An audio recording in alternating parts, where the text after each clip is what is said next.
Belgian Gentleman Drivers Club, ou BGDC, a beaucoup fait parler de lui durant l'hiver, et c'est tant mieux. Comme le veut la tradition, c'est sur le circuit de Spa-Francorchamps, dans le cadre du Trophée des Fagnes, que les festivités 2014 ont débuté, avec la promesse d'une grille de départ plus que garnie, puisque ce ne sont pas moins de 71 bolides qui étaient classés au terme des qualifications le samedi matin. Un plateau 4 étoiles qui devrait être reconduit lors des autres manches de la saison sur les circuits de Zolder, Dijon, Zandvoort, Mettey et Spa.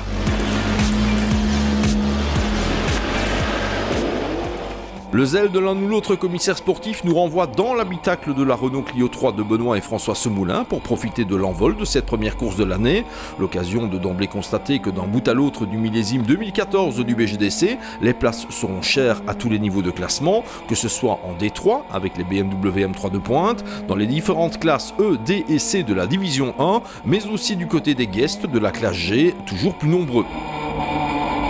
On s'attendait à une jolie foire d'empoigne à l'avant du peloton et on n'a pas été déçus, bien au contraire.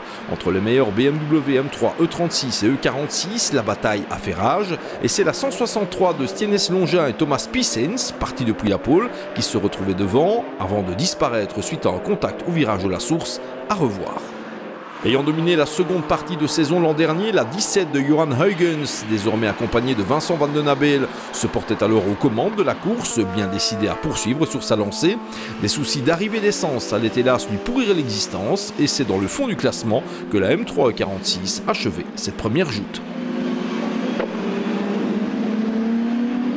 Tout profit pour l'inévitable Koen de Witt et sa traditionnelle M3 E46, même pas. Après 35 minutes de course, une crevaison entraînait des dommages importants à la roue arrière gauche, abandon.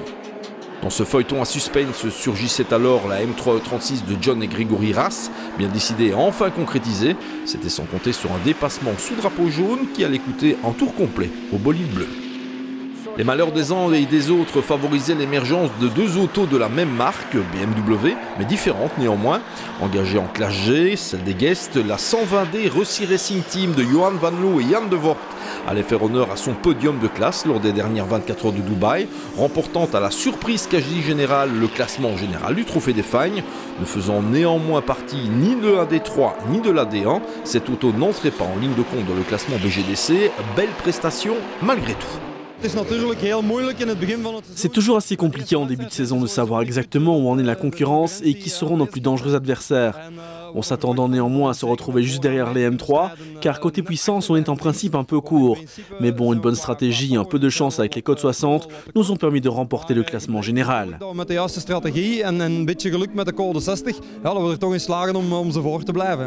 Les vrais vainqueurs de cette joute d'ouverture étaient dès lors les revenants, Patrick et Alain Franzen, dont la M3 numéro 299 n'a pas commis la moindre erreur durant les 200 minutes de course. Prenant un maximum de plaisir en BGDC, les deux gaillards ont rappelé à leurs adversaires qu'il faudrait forcément compter avec eux cette saison dans la division 3. C'était une très belle course avec beaucoup d'autos, vraiment amusant. Les conditions ont joué en notre faveur. La voiture était au top, donc oui, très content. Nous sommes en effet repartis pour l'intégralité de la saison. L'an dernier, c'était compliqué en raison de nos activités professionnelles. On ne pouvait pas se libérer. On a donc pris la décision d'en rester là plutôt que de faire des piges. Mais cette année, on va disputer tout le championnat. Les véritables révélations de ce début de saison en D3, c'est sur la deuxième marche du podium qu'on les a retrouvées. Certes, la M3 E36 numéro 141, on la connaît, pilotée par Guy Hoffelt et ses acolytes luxembourgeois l'an dernier. Elle est désormais propriété des Pirot père et fils, et force est de reconnaître que Daniel et Loïc en ont fait un excellent usage au point de truster la médaille d'argent. On ne l'espérait même pas, on n'a même pas osé prendre le champagne. On n'aurait jamais pensé ça. On a acheté la voiture à Guy Hoffel, c'est une voiture géniale. Il nous l'avait dit, mais on ne savait pas qu'on était capable de faire un pilotage comme ça aussi, quoi. Et surtout ensemble, père et fils. Quand même sympa de faire un podium avec papa. Plutôt sympa, oui. C'est très gentil de sa part de me faire rouler, très heureux. Quant aux frangins John et Grégory Rass, ils ont fait contre mauvaise fortune bon cœur après avoir encouru leur pénalité d'un tour, croisant le drapeau à damier au 3e rang à 1 minute 30 de la M3 E36 des Pirot, de quoi leur permettre de bien limiter la casse. On fait quand même un podium malgré le tour de pénalité, malheureusement. C'est moi qui ai eu le dépassement sous drapeau jaune, j'ai pas vu le drapeau jaune, j'ai vu un drapeau vert juste après. Je crois que c'est dans le bas du raidillon. voilà, c'est le jeu, c'est pas de bol. Je crois que j'en ai fait un deuxième, mais ce coup-ci je l'ai vu et j'ai redonné ma place. Bon, sans ça on était vraiment bien mis. Je crois qu'il y avait pas mal de problèmes avec la voiture. On a limité la casse, donc on s'en sort bien, franchement. Ouais, j'avais pas pu s'ajouter. Effectivement, on vient de loin avec un câble d'accélérateur cassé, avec un moteur qui prenait pas de tour, avec des à-coups. Donc voilà, on n'a rien cassé, on finit. Donc c'est chouette.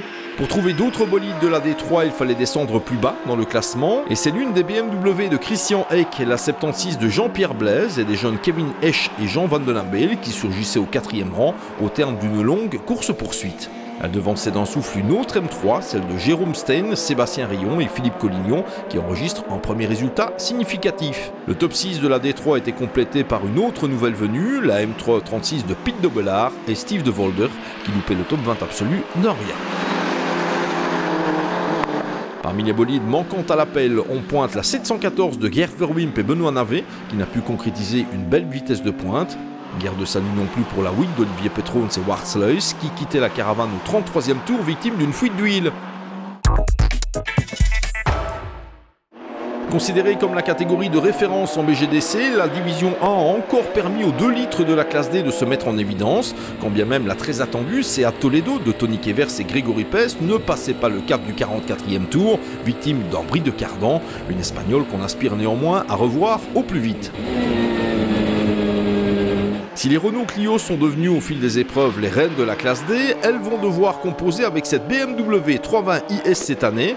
Pilotée par Vincent De Sprit et Yves Van Koolen, avec le renfort de Paul Lejeune à Spa, la Bavaroise allait relayer la Seat de Kevers et Pes au sommet du classement, avant que son moteur ne parte en fumée après 36 tours. Abandon, mais on reparlera de cette auto. La Seat et la BMW Out, les Clio pouvaient reprendre leur œuvre là où elles l'avaient laissée à l'automne dernier. Et c'est un nouveau venu en BGDC, Steve Van Mellingen en personne, désormais équipier du Hollandais Wiebe Weitjes, qui surgissait à Francorchamps pour déjà remporter la victoire. Sous des couleurs identiques à la M3 des Fransen, cette Renault a donné le ton pour la suite de la saison. Les autres sont prévenus. Super beau championnat, vraiment très plaisant à disputer. Et super début de collaboration avec mon nouvel équipier qui m'a invité à la fête juste avant ce week-end. Pour nous, c'est d'emblée la victoire et je pense que le reste va suivre. We hebben hier direct overwinning, dus ik denk dat de rest zal volgen. J'avoue que je suis soulagé, le choix de l'équipier était le bon et enfin la première place. Tout grand merci au team qui a réalisé de superbes choses, génial. Progression absolument remarquable pour les frangins au patronyme célèbre, Benoît et François Semoulin. Non seulement leur Clio 3 est superbe, mais elle est désormais en mesure de prétendre à des résultats de tout premier choix, la preuve avec une 2e place plus que prometteuse pour la suite. On a bien roulé, je pense, ce week-end-ci, on était bien homogène. Et il y a un code 60 qui nous fait changer l'activité, mais bon, deuxième, on est très content, on est venu pour s'amuser. Et quand on voit les cadors qu'il y avait devant et tout ça, nous on a une petite Clio d'origine, mais on s'est très bien amusé avec un budget très limité, c'était très très bien. François, vous venez avec un patronyme célèbre, bien évidemment, en sport automobile en Belgique. Vous êtes arrivé sans faire trop de bruit, et puis la montée en puissance est quand même assez impressionnante. On a essayé de faire son chemin. L'année passée, on est arrivé pour découvrir le BGDC où on croyait que c'était une course de kermesse et c'est très loin d'en être puisque quand on voit les pointures qui roulent maintenant dans le championnat, c'est vraiment très très talentueux. Et petit à petit, on a compris un peu le principe. On commence à s'équiper, à affiner nos réglages et on arrive petit à petit à faire notre bonhomme de chemin. La preuve aujourd'hui, on était assez bien performants, on était bien placés et on s'est, comme dit Benoît, très bien amusé. Et vive le BGDC. De nouveautés, il en était aussi question pour les médaillés de bronze à Spa. Partis plus loin que prévu sur la grille de départ, René Brugmans et Jean-Marc Bourdouche ont effectué une tonitruante remontée jusqu'en 3e position. De quoi faire honneur à leur Clio 3, issu des ateliers du Team Allure de Jean-François Olivier. Numéro 25, en 8e position, 3e en classe D. Podium manqué pour pas grand-chose pour la toujours originale Vauxhall Astra Coupé de Michel Plainevaux et Guy Katzers, qui a néanmoins avalé la distance sans broncher, de quoi la positionner au 4e rang. Tout aussi original, la BMW M3 E30 d'Edwin Beyers et Ron van de Water est propulsée par une mécanique 2 litres qui la rend homologable en classe D. Et sur le tracé spadois, les berlines allemandes se comportent traditionnellement très bien, la preuve par ce top 5.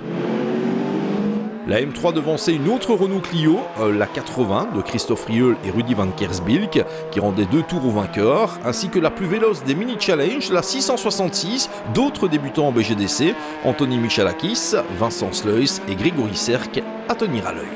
Au volant de l'ancienne Clio 2 de Jeuken et Schmetz, Olivier et Benjamin Renault, accompagnés de Robert van Giesegem, ont fait honneur à son potentiel en prenant la 7e place. Bonne entrée en matière. Plus loin dans le classement, on pointait la Clio 62 des nouveaux venus Daniel Braun et Philippe Brakevelt, la Honda S2000 de Patrick Dubois et Ragnar van der Heyden, lourdement pénalisés pour ne pas avoir respecté un code 60, la Clio numéro 36 de Chris Van Baal et Jens Verbesselt et la Clio numéro 32 de Denis et Emilia Buffet, qu'on a déjà vu plus à son avantage. Pas de top 10 pour la Honda Integra de Mario Langer, Alexis Palme et Frédéric Collot, mais les débuts de la Nippon ne sont pas passés inaperçus. Autre bolide aux yeux bridés, la Mazda RX-8 d'Olivier Debroux et Joël Houten doit encore progresser, mais le plumage est déjà sympathique. Manque de chance par contre pour la Suzuki Baleno des rookies du BGDC, Philippe Texera-Viera, Kevin Van Den Hoek et Navrik Delahatte étant contraints à l'abandon. Dans la classe E, celle des bolides de 2,5 litres, il n'y en a eu que pour la BMW 325i E90 de Kobe Vastils et Kenny Buykens lors de ce week-end d'ouverture, les gaillards cueillant en outre une très belle 11e place absolue, la 6e en division 1. On a tout donné dès le début et en fin de course les pneus étaient au bout du rouleau, mais on a pu finir. C'était une bonne course et nous décrochons notre première coupe. Je pense que c'est amplement mérité. C'est l'original Porsche Boxster de Léonard Licops et Pierre-Yves Pack qui a pris la 2e place en classe E, preuve de son efficacité grandissante. La classe E est aussi celle des BMW du Club Sport Trophy chez Ryan Horemans et son équipe. Pour le coup d'envoi du Trophée des Fagnes, une dizaine de BMW 325i étaient au départ et tant aux essais qu'en course, c'est Lorenzo Doniacuo et Thierry Dezan qui ont dominé leurs camarades de jeu, réalisant un parcours parfait qui les a menés au 18e rang final, le tout au volant d'une auto très proche de la série. On est resté tout le temps devant effectivement, la voiture allait super bien jusqu'à plus ou moins 1 heure de la course, 1 heure de la fin de la course, la boîte a commencé à craquer, mais on a tous les deux géré, on a roulé sur nos arrières, on a toujours resté constant et voilà, ça a payé, on a gagné, c'est super. Thierry Dezan, vous aimez bien aider les jeunes pilotes visiblement, après Lorenzo, il y a Gillian qui arrive maintenant et les résultats sont d'emblée là. Oui, ben c'est chouette de faire passer le savoir chez les jeunes. Donc je crois que c'est ce que tout pilote un peu plus âgé doit essayer de faire. Ça va pérenniser le sport moteur. Coupe monomarque idéale pour lancer les genoux dans le grand bain, le Club Sport Trophy a déjà permis à Gillian Reiniers, qui peut profiter des conseils du coach Alain Ferraille, de s'illustrer. Un mélange de génération synonyme de 2e place. C'était super chouette, tout s'est remarquablement passé, notamment grâce à mon copilote Alain, il m'a parfaitement coaché. C'était vraiment un week-end totalement réussi pour nous.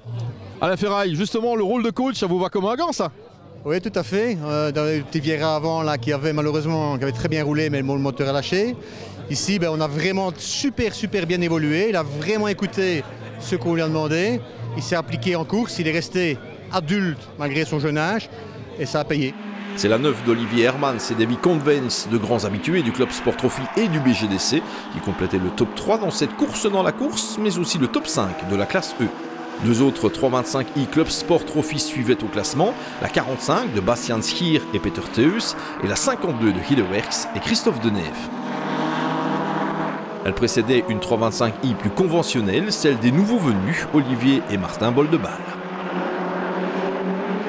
On passe au petit cube de la classe C et comme au niveau des grosses cylindrées, en bolide a dominé de bout en bout les 200 minutes de course, la bombinette chevronnée de Jérémy Prinsen et Jonathan Peters qui s'est tout simplement montré intraitable.